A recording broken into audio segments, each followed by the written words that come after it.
Dodge City and in the territory on west, there's just one way to handle the killers and the spoilers, and that's with the U.S. Marshal and the smell of Gunsmoke.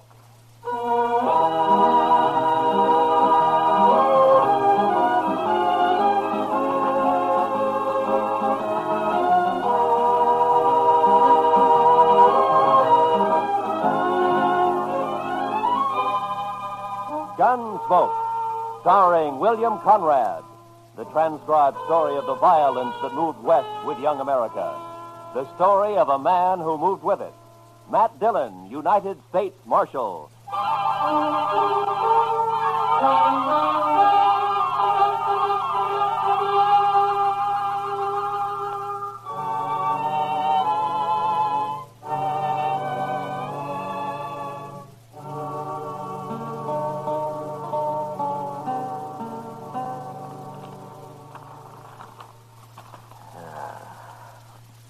Is this everything, Chester? Well, there might be more later when they finish sorting the mail.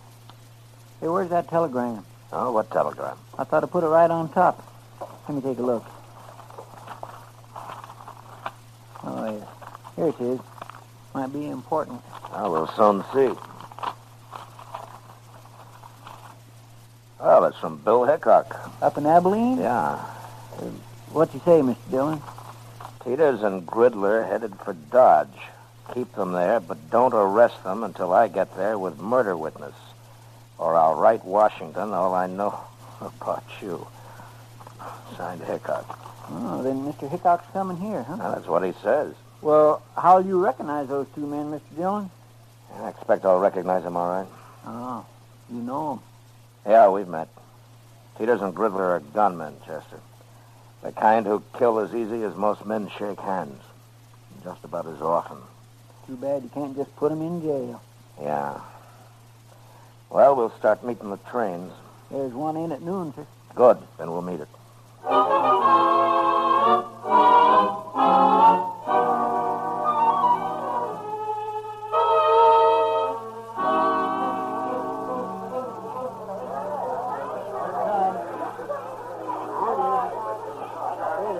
What'll we do if they are on this train, Mr. Dillon? Nothing, Chester.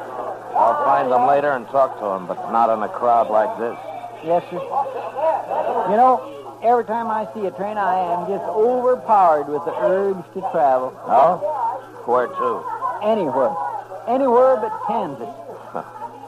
Well, I don't think you'd like it back east any better. Why not? You just have the urge to come out west again.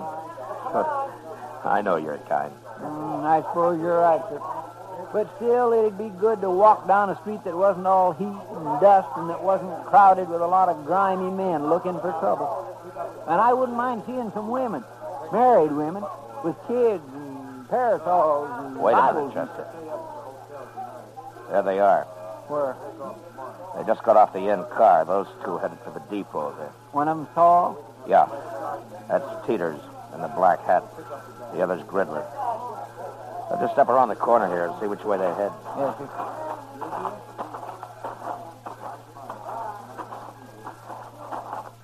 There they are. Yeah. Looks like they're going to the Dodge house. Now, let's follow them.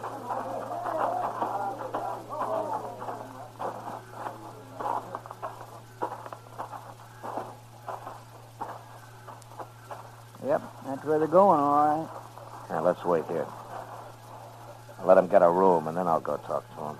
But if you can't arrest them, And I'll just try to make them feel welcome to stay in Dodge. when do you think Mr. Hickok will get here?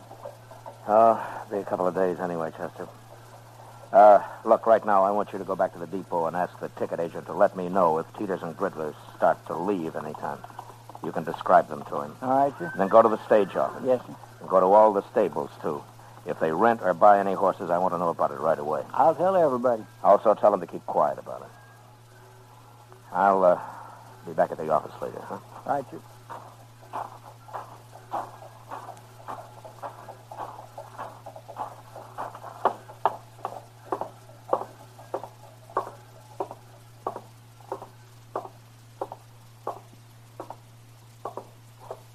What can I do for you, Marshal? Two men came in here just a minute ago. One of them was tall, black hat. Well? Well, what, Marshal? You were here. Did you see him? Those were gunmen. I could tell. The tall one's Teeters and the other one's Gridler. Those the names they gave you? Yes, but there'll be trouble if you try to arrest them here, Marshal. Can't you wait until they're outside in the street someplace? No? What if they're after you? I've got nothing to do with men like that, Marshal. There's no reason in the world that Now, they... just take it easy. They never heard of you, and I'm not going to arrest them. But since you're a good, helpful citizen, maybe you can tell me what room they're in. Certainly, Marshal, certainly. Number 25. Up the stairs and turn to your left. Thank you very much.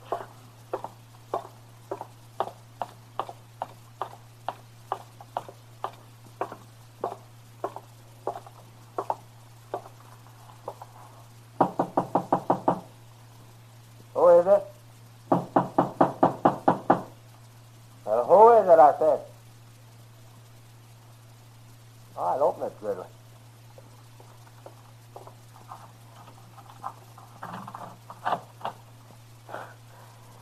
You can put your gun away, Gridler. I just came for a little talk. Then make your talk, Marshal. No, I ain't polite, Gridler. Let him in. You watch him better inside, anyway.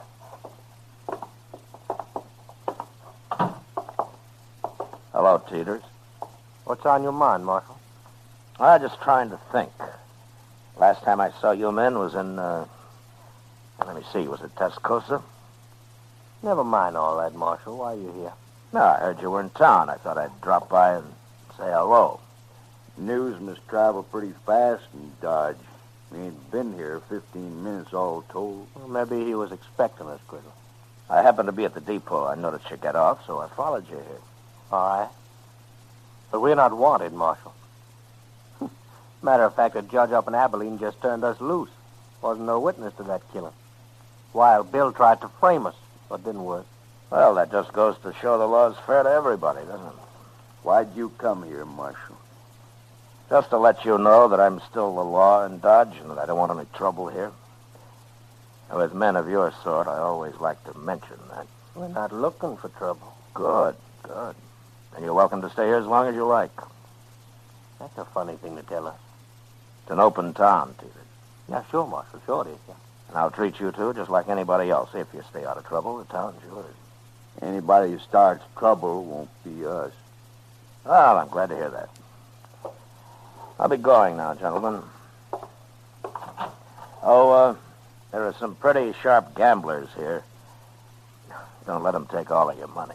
Well, don't you worry about us, Marshal. So long.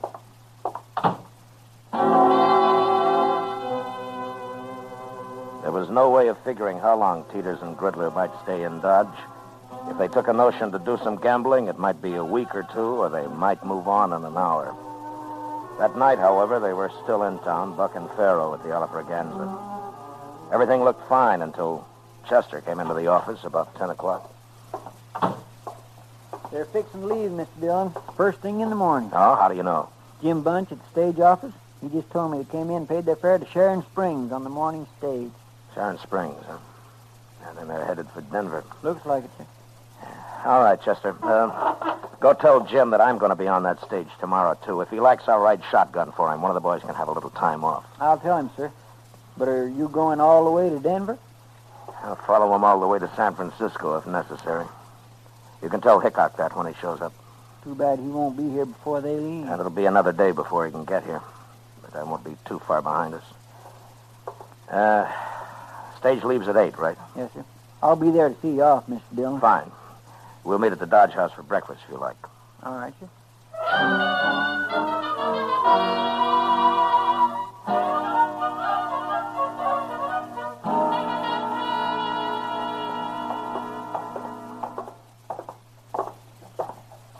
The stage looks like it's all ready to go, Mr. Dillon. Yeah, I don't see Teeters and Gridler, though. They're not inside, are they? I don't think so. No, they're not here yet. Just about 8 o'clock. They should be here. Well, it doesn't matter, Chester. If they've changed their minds, it's all to the good anyway. Want me to go ask Jim Bunch if he's heard from them, Mr. Dillon? No, let's just wait here. Oh, say, I forgot to tell you. Jim said the regular shotgun messenger has to go up to Sharon Springs anyway, but to thank you just the same. No, good.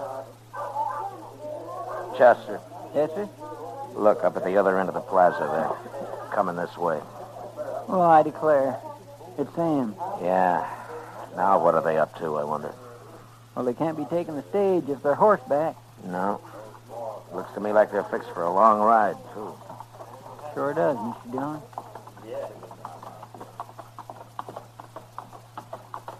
You're up early, Marshal. Yeah. So are you, Teeters. Cooler in the morning. For traveling, it is. So long, Marshal. What's the matter? Did you lose all your money last night? Yeah. Next time we'll follow your advice. So long. Will we go after him? Chester, you stay here and explain things to Wild Bill. I'll be on their trail. As soon as they're out of sight, I'll get my horse. You can tell Jim I won't be taking the stage. All right, sir. I'll leave as clear a trail for Hickok as I can. Yes, sir, I'll tell him.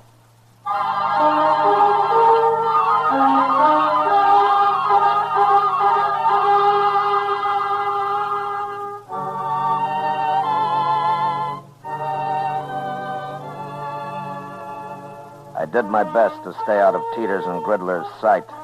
But if they had suspicions of being followed and were watching their back trail, they'd have known I was there, all right. The land was flat, and we frequently crossed great patches of powder-dried dirt that smoked the air with dust under the horses' feet. After an hour, they began to swing slowly north. And by noon, it was clear that for some reason they were riding in a great half-circle. They'd left Dodge, headed west, and sure enough, just after sundown, they rode back into town from the east. I waited until dark, then came in. Put my horse up. The office was empty, so I walked up to Delmonico's, where I found Doc having supper. Oh, Matt. Oh, sit down. Oh, thank you, Doc. Oh, you look hungry enough to even eat this food. It's been a long time since breakfast, Doc. Well, a man ought to eat 3 meals regular, Matt. You'll get run down if you don't. Yeah, sure, Doc. Only sometimes you have to eat when you can. Oh, I told you have a hard day, Matt. Yeah, I've been riding, Doc. Riding around in circles. Oh, is that what the government pays you for? Oh, I'd like to have your job. Matt. I wouldn't be too sure of that, Doc. It isn't always this easy. Yeah, I know, Matt. Chester told me. What happened? You lose them? No, I didn't lose them.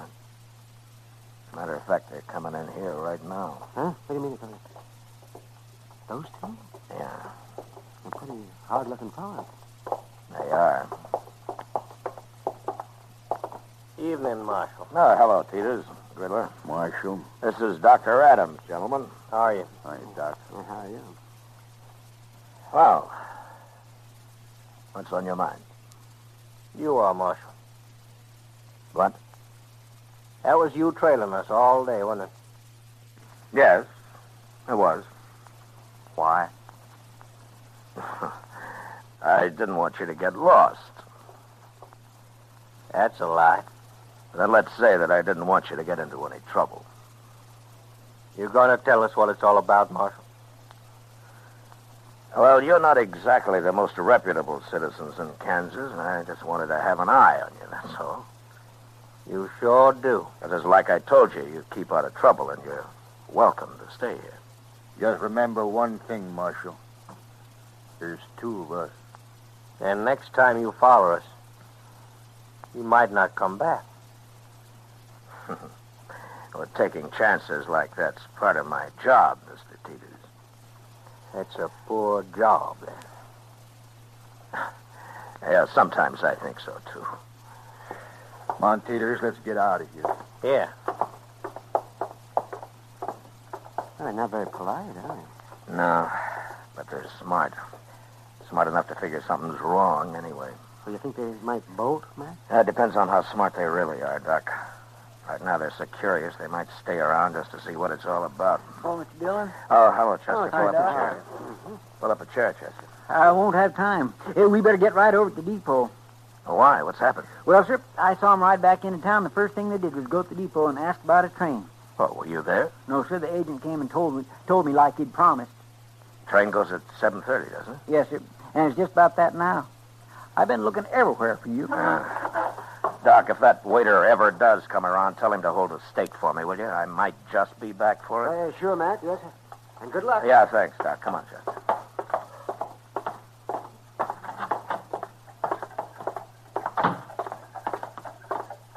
Are you going to go on the train with him, Mr. Dillon? No. Hickok's sure to be here in the morning, Chester. If I can keep him off this train tonight, I doubt they'll try anything else till tomorrow. Yeah, but you can't arrest him. Yeah, I know. Well, then, I'll just face him off it, Chester. So keep your head up. Yes, sir.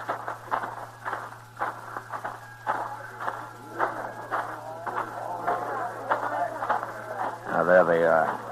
Come on. You come just to say goodbye, Marshal? Not exactly, Peters. Oh? You can take the train tomorrow if you like, but not this one. Why tomorrow? Well, I've got orders to keep you in sight till then. Orders from who? It doesn't matter. But you have your choice. You can have the run of Dodge tonight, or you can spend it in jail. No, you talk pretty loose for just one man, Marshal. Your friend there doesn't look like a gunman. Well, now, you can't always tell by looks, mister. I can't. You said you didn't want trouble, Marshal, but you sure starting it. There won't be any trouble. You do what I tell you. And if we don't? I'll kill the first one of you that moves for that train. You can die that way, Marshal. Maybe. But you won't both get on that train. Gridler. You know me. You know I'll do it. We can still make it, Gridler. No. Not worth it. We can go tomorrow. All right. Marshal, tomorrow it'll be different. Yeah, sure. Tomorrow it'll be different.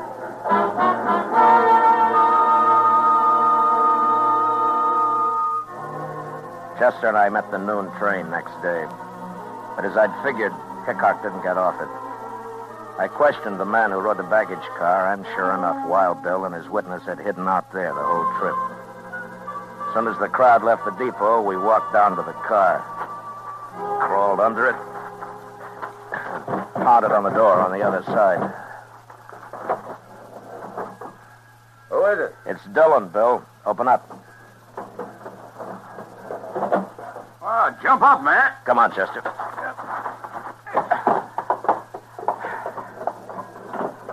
Oh, Matt, how are you? Oh, fine, Bill, fine. Oh, this is Chester Proudfoot. How do you do, Mr. Hickok? Chester. Sam, come over here. This is my witness, Sam Trimble. Howdy. Mr. Trumbull. Are you still here, Matt? Yeah, but we better move fast. Matt, that judge up at Abilene's crazy, but he's still the judge. And he says Trimble here has to identify Teeters and Gridler before I arrest him this time. But, Bill, they can't be tried twice for the same crime. I know that, Matt, but I'm after them for a second murder they did. I'd suggest we just go kill them, but I've been waiting a long time to see these two hung, and by glory, I'm going to do it. Yeah, you will if you're lucky. Tell me, Mr. Trumbull, do these men know you on sight? Well, I'll tell you how it was, Marshal. I was in this stable where I worked, over in Abilene, that is, and a fella come in for his horse, and I went to get it for him. I heard some shooting, and then two men ran right past me. I got a good look at them, all right. They just killed that fella, too. You mean you don't know Teeters and Gridler? I never heard of them, Matt. There's no pictures of them I know of, but he can identify them when he sees them. Yeah, sure, but what about them? Will they recognize you, Mr. Trumbull? Gosh, I don't know, Marshal. I hope not. They'd kill me on sight, wouldn't they? I hadn't thought of that. Well, you just do what we tell you to, and you'll come to no harm, Trimble. Dillon and I are a fair match for those two. If they start any trouble, we'll be on them so fast they'll die on their feet. Taking a terrible chance. I hadn't thought of that. Easy, Trumbull, easy. An hour from now, we'll have them in jail with their teeth pulled. I sure hope so, but how are you going to do it? Just go find them, that's all. As soon as we get them locked up, I'll buy you the biggest steak you ever ate, Trimble. Come on, let's go.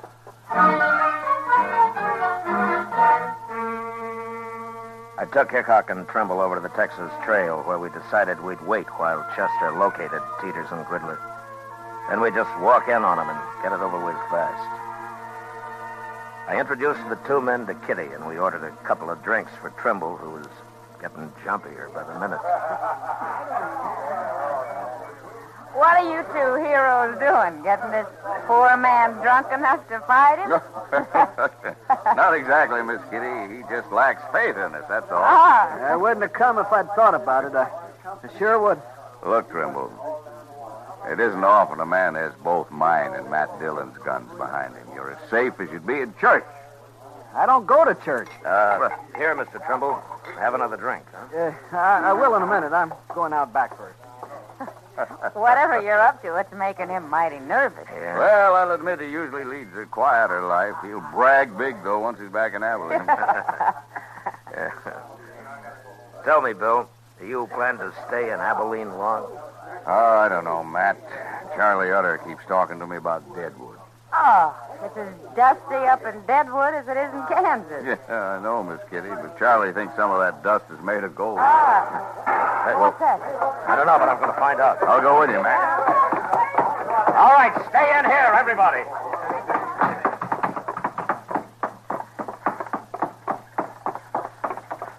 It was Peters and Gridler. I was just crossing the street and saw him run out of the alley there. All right, come on.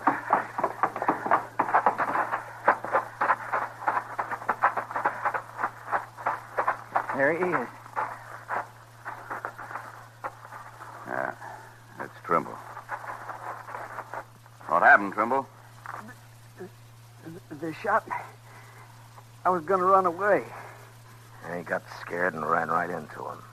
We shouldn't have let him alone at all. They said they saw me with you, Mr. Hickok. They said that's all they needed to know. And they shot me. Chester, go get the doc. Hurry. Yes, Tell me, Trimble. They were the men who killed that fellow in Abilene. You recognized them all right? No. No, I never saw these two before. It wasn't them. What? I knew I shouldn't have come. I got killed for nothing. Trimble. Trimble. That's no use, Bill. Yeah. He got killed for nothing, all right. They must have figured he was a witness to some murder they did commit.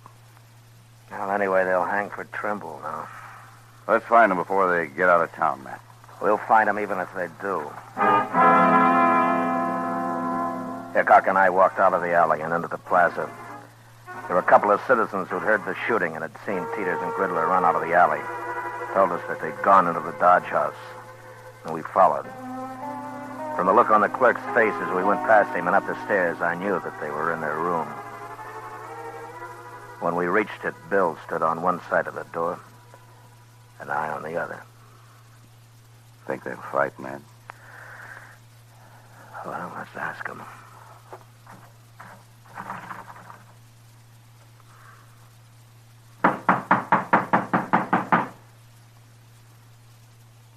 I told you they'd follow us, Peters. Well, we're trapped sure. Shut up, I said. And it got us to the street on the line. Open the door. Throw your guns out. There's no use trying to fight. There's no use in hanging neither, Marshal. You can just take us the best way you can. No. Our chance hanging. We got off once. Till you get away from that door. I've listened to you enough. I ain't facing Dillon and Hickok both now. Gridler! Hold your hands clear of that door. Peters, you shouldn't have...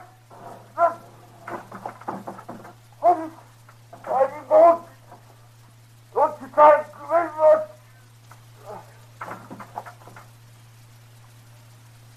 Wait, Matt. Could be a trick. No, I don't think so, Bill. Look. On the floor there. Yeah, he's been hit all right.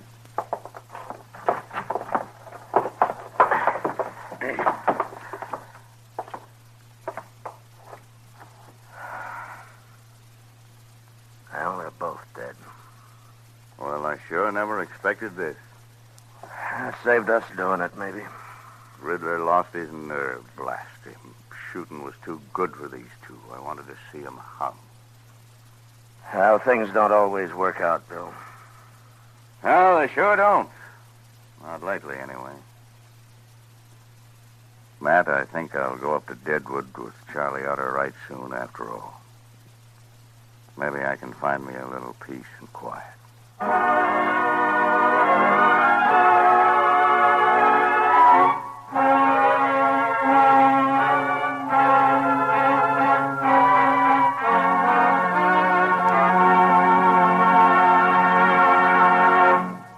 Gunsmoke, transcribed under the direction of Norman MacDonald, stars William Conrad as Matt Dillon, U.S. Marshal. Tonight's story was specially written for Gunsmoke by John Meston, with music composed and conducted by Rex Corey. Featured in the cast were John McIntyre, Lawrence Dabkin, John Daner, Joe Duvall, and Harry Bartell. Parley Bear is Chester, Georgia Ellis is Kitty, and Howard McNear is Doc. Gunsmoke is heard by our troops overseas through the facilities of the Armed Forces Radio Service. Join us again next week as Matt Dillon, U.S. Marshal, fights to bring law and order out of the wild violence of the West in Gunsmoke.